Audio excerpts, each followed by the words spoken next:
urashaka kumenya uko hirya no hino mu gihugu bari guhangana n'ingaruka zatewe n'icyorezo cya coronavirus? Urifuza se kumva inama zitangwa n'impuguke, abasesenguzi ndetse n'abayobozi mu nzego za leta? Akurikira ikiganiro Ejo. Ngewe ko numvaga kwifata abasaza. Ubu ndi gukora ariko nkagerageza no kwizigamira. Ndi kugerageza gukoresha umutwe wanjye uko bishoboye kose kugira ngo ndebe uko nabaho. Ganiriza umuryango wawe nibura rimwe ku munsi mu rugamba rwo gukumira icyorezo cya COVID-19. Iki kiganiro mugikurikira kuva kuwa mbere kugeza kuwa gatanu isaa 12 z'umugoroba kuri Radio Ishingiro ivugira ku 107.5, Radio Izuba ivugira ku 100 ndetse no kuri Radio Isangano ivugira kuri 89.4 FM. Iki kiganiro mugitegurirwa n'umuryango Ejo Youth Echo ku nkunga y'umuryango w'ubumwe bw'ibihugu by'Uburayi hagamijwe kubaka ubushobozi bwo guhangana n'ingaruka zatewe na COVID-19 mu Rwanda.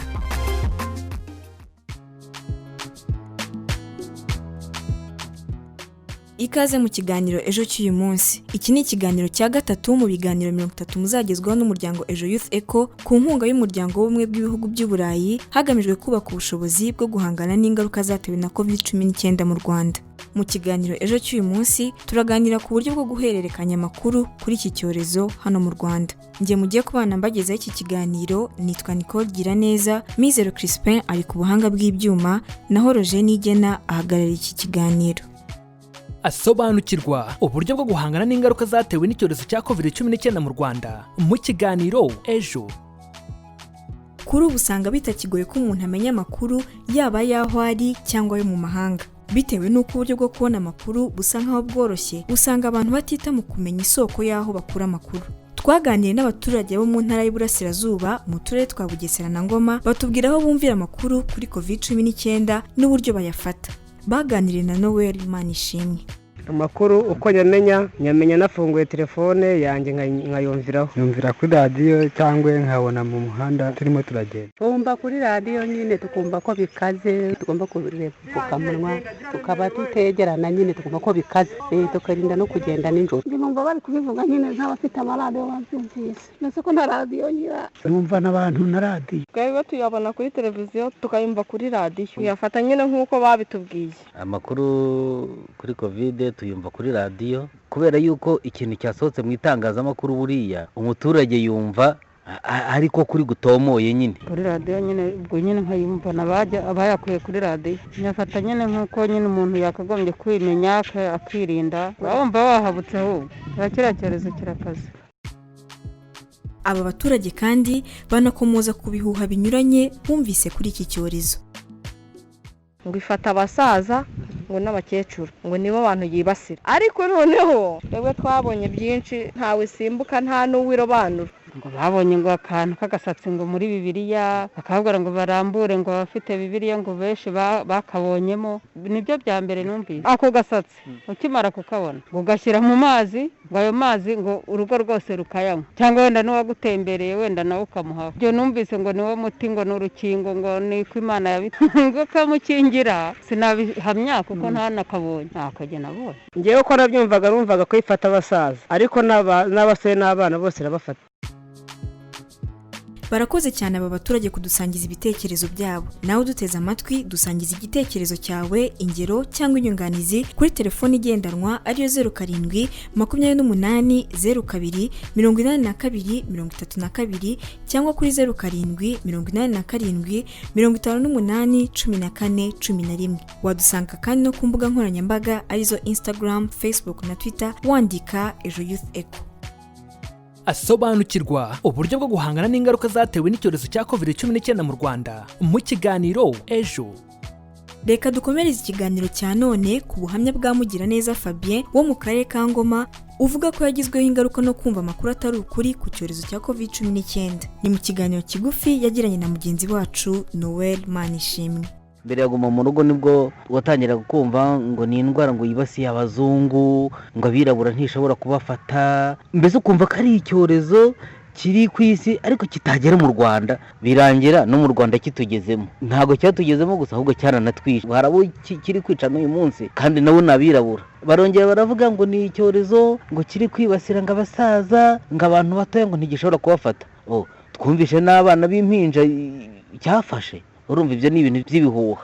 Nyuma yaho baza kuvuga ngo umuntu nganyweye ngo amazi ngo arimo indimu ngo n'ubuki ngo ntabwo cyamufata. Iyi ndimu mu Rwanda zirahari, ubuki mu Rwanda burahari, kuko abantu barinda bapfa indimu zihari, ubwo buki bwaboneka. Ibyo rero urumva ni igihuha byambaye ubusa rwose, bigenda bicicikana. Hanyuma se kumva ayo makuru ni izihe ngaruka byakugizeho? Amakuru kuri covid yangizeho ingaruka nyinshi.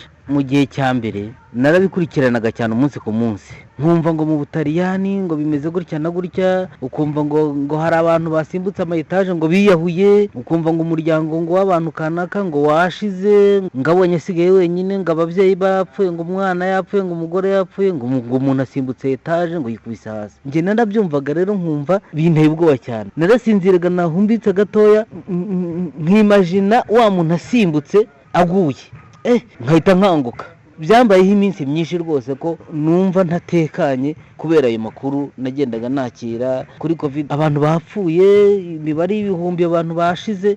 Niyo ugiye kuryama abantu bapfuye ntabwo uba ufite umutima utuje. Icyorezo kirahari mu Rwanda naho cyahageze, noneho kumva ngahana ngo batangiye kwiyahura kubera imiryango yabo yashize. Ngere ndabyumva nkumva ubwonko bwanjye ntibubasha kubyakira neza, nkara ndasinziriye. N'ubu ngubu ubu tuvugana sinshobora kugeza saa 12 ntaramenye ko mu Rwanda twaramutse rwose. Mu gitondo kare kare ngomba kuba nzi ngo hakize bangahe, abagize ibyago byo kwandura ni bangahe, bakomoka hehe. Ayo makuru mba numva nyashakisha kumenya ngo covid ihagaze ite uyu munsi. Dusoza, ni iyihe nama wagira abandi ushingiye ku byakubayeho? Ikiriho ni ugukaraba neza. Cya kabiri nanone ni ukwirinda kujya ahateraniye abantu benshi. Niba binabayeho mugerageze guhana intera, agapfukamunwa ko ni ngombwa. Kwirinda ni ibintu bimporamo bindimo, ngerageza no kubwira abandi kugira ngo nibura aho turi hose tubashe kwirinda iki cyorezo. Nawe uduteze amatwi, dusangiza igitekerezo cyawe, ingero cyangwa inyunganizi kuri telefoni igendanwa ariyo 07 28 02 82 32 cyangwa kuri 07 87 58 14 11. Wadusanga kandi no ku mbuga nkoranyambaga arizo Instagram, Facebook na Twitter wandika Ejo Youth Echo. Asobanukirwa uburyo bwo guhangana n'ingaruka zatewe n'icyorezo cya COVID-19 mu Rwanda mu kiganiro Ejo. Mugenzi wacu Ishimwe Honore yagiranye ikiganiro kigufi na Hitayezu Christophe, umufasha myumvire mu itangazamakuru rireba ibihe by'icyorezo, maze asobanura byimbitse ahakwiye gukurwa amakuru kuri COVID-19 ndetse n'icyakorwa ngo ingaruka ziterwa no guhererekanya amakuru atari ukuri zirindwe.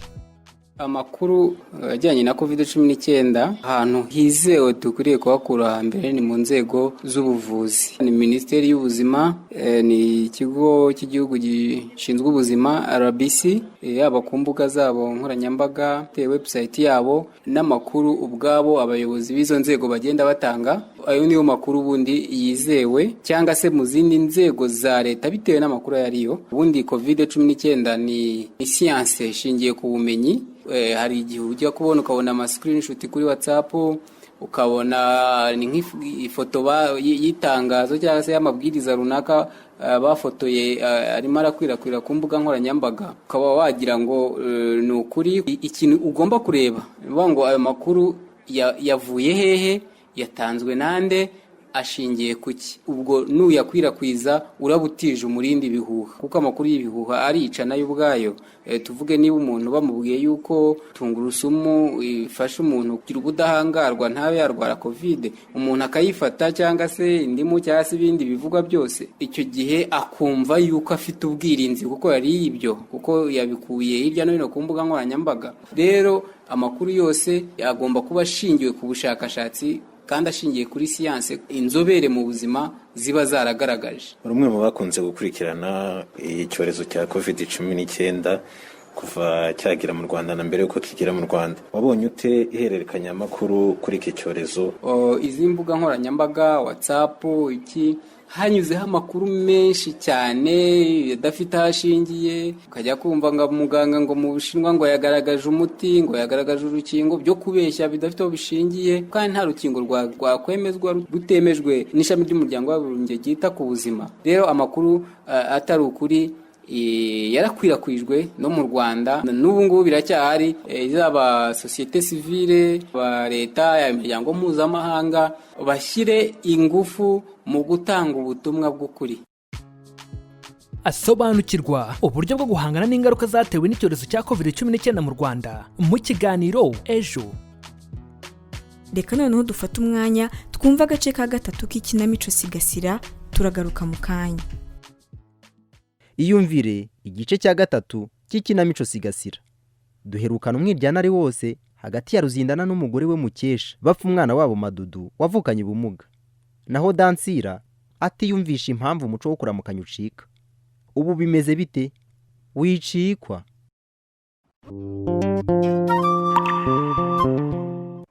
Mbabarira wimpa umwembe Meto, numva nashaka ibintu bifite isukari. Umunsi wanga wagira ugomba kurya, ariko niba utawushaka nonaha ndagwiyira togosheje urirye none nicyo gikomo kimwe, ibindi uza kubifata ku gasusuru.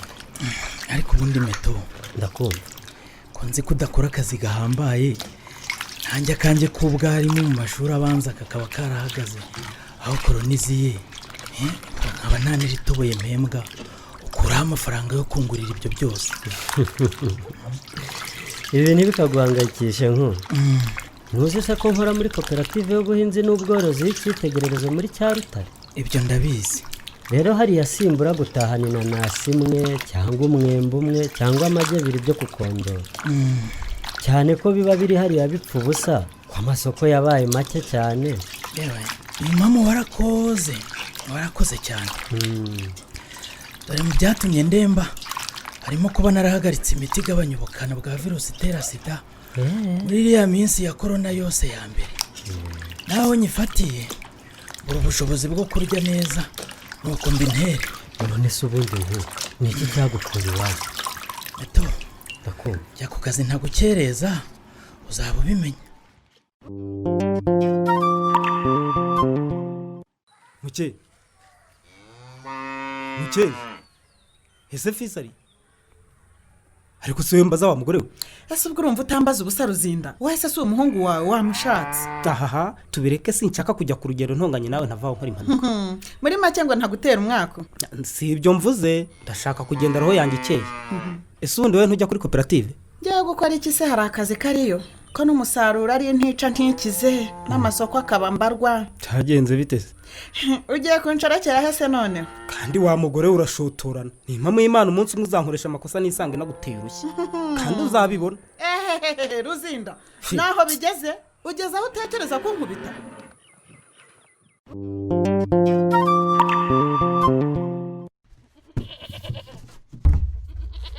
Ariko ubwo nta soni ufite zo kwicara ku ijerekani n'ibiro byawe Kayite? Baruze nkwereka aka video Meto. Cyakora nakubeshya abakobwa bambaye neza. Ese ubwo ko nanjye ibintu nzashyira mbigereho? Inzara zanjye zimere gutya, udukanzu nk'utu, imisatsi biteyeho. Ntakimbabaza nk'ukuntu mama yiri yakimara akagurisha isoko rimeze kugira ngo akugurire smartphone. Ujye ubona uko wigana na bagenzi bawe muri iki gihe cya corona. Ariko wirirwa ureba amafoto, utuvideo, wifuza kubaho kizungu kandi utazi kubikorera. Meto, ntakubeshye mba numva kwiga byaramvuye mu mutwe pe. Erega biragoye kwifata ngo ugiye kwiga ntawe uguhagarikiye. Ariko ubundi wakigira mu mujyi kwishakira amafaranga we. N'akazi kawe uzamera nako uzabura kwiga. Ese we musa makuru ye? Nusararwaye aba yiryamiye bukira bugake. Kumva ararwaye? Ejo tuzamusure. Hari icyo se? Njyayo kumutekera n'ubu nje ariho mvuye. Sha uriya muhungu ni mwiza. Mva mbese. Aritonda, yambara neza, ahubwo se Meto, buriya nkusagira sheri.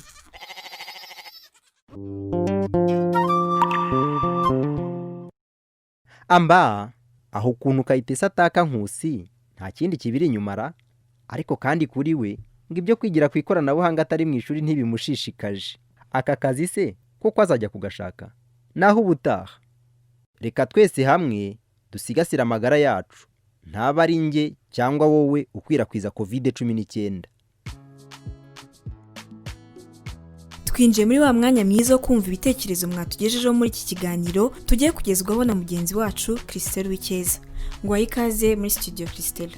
niko urakoze koma ikaze rerere ku butumwa bwa none mpere ku gitekerezo cya Mugabe Oscar uherereye mu murenge wa Kagugu aho ni mu karere ka Gasabo yagize ati amakuru kuri COVID-19 tuyakura ku mbuga nkoranyambaga ati gusa kuyizera biragoranye kuko usanga avuguruzanya ati urugero rimwe bigeze kuvuga ko abana batujuje imyaka 2 batambara udupfukamunwa ubundi ukumva amakuru avuga ko bagomba kutwambara ati ariko dukomeze twirinde dukurikiza amabwiriza nk'uko bikwiye.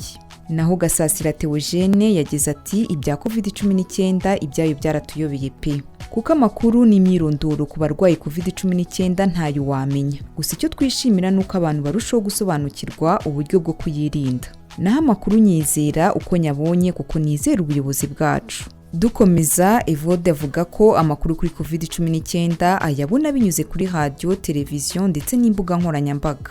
Atariko nizera yatanzwe n'inzego zibishinzwe za leta z'ubuzima. Aturugero Minisante na RBC. Rurangirwa Jean Paul ati tugomba kwizera amabwiriza ya Minisiteri y'Ubuzima kuko kwirinda biruta kwivuza. Naho Innocent uherereye mu gihugu cya Uganda yagize ati biragoye kumenya amakuru y'ukuri. Ati kuko usanga ku mbuga nkoranyambaga hari amakuru adutera ubwoba.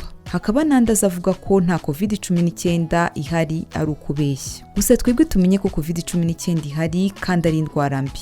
Reka ubutumwa mbuhinire kuri Nyandwi Emmanuel uherereye mu murenge wa Ndera mu karere ka Gasabo. Yagize ati amakuru nizera na yatanzwe n'inzego zibishinzwe nka Minisante. Naho ibindi usanga ari ubusesenguzi bw'abantu ku giti cyabo. Bakunzi b'ikiganiro murakoze ariko ubutumwa mukomeze mu budusangize turakomeza tubwakire. Nicole wasubirana ijambo ugakomeza n'ikiganiro. Urakoze cyane Christella. Aha akaba ari naho dusoreje ikiganiro cy'uyu munsi. Turabashimiye mwe mwese mwadusangije ibitekerezo muri iki kiganiro. Turabibutsa ko mwakomeza kudusangiza ibitekerezo kuri 07 28 02 82 32 cyangwa kuri 07 87 58 14 11. Mwadusanga kandi no ku mbuga nkoranyambaga arizo Instagram, Facebook na Twitter mwandika Ejo Youth Echo. Aha niho dusoreje ikiganiro cy'uyu munsi cyagarutse ku buryo bwo guhererekanya amakuru kuri iki cyorezo mu Rwanda. Wifuza kongera kumva iki kiganiro ndetse n'ibindi tumaze kubagezaho bigamije kubaka ubushobozi bwo guhangana n'ingaruka zatewe na COVID-19 mu Rwanda wabisanga kuri YouTube channel ya Ejo Youth Echo. Reka tubararikire kuzabana natwe ku munsi w'ejo aho tuzaganira ku mibereho y'abafite ubumuga muri ibi bihe bya COVID-19. Turabashimiye kandi kubana natwe uyu munsi. Dushimiye itsinda rigari ry'abanyamakuru b'umuryango Ejo Youth Echo bagize uruhare mu itegurwa ry'iki kiganiro. Ni ikiganiro cyari gihagarariwe na Nigena Roger nawe Mizero Crispin ari ku buhanga bw'ibyuma. Nitwa Nicole Giraneza ndabashimiye.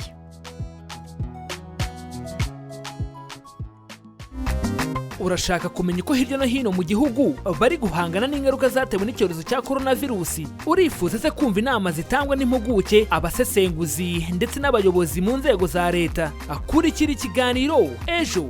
Ngewe ko nabyumvaga numvaga kwifata abasaza. Ubu ndi gukora ariko nkagerageza no kwizigamira. Ndi kugerageza gukoresha umutwe wanjye uko mbishoboye kose kugira ngo ndebe uko nabaho.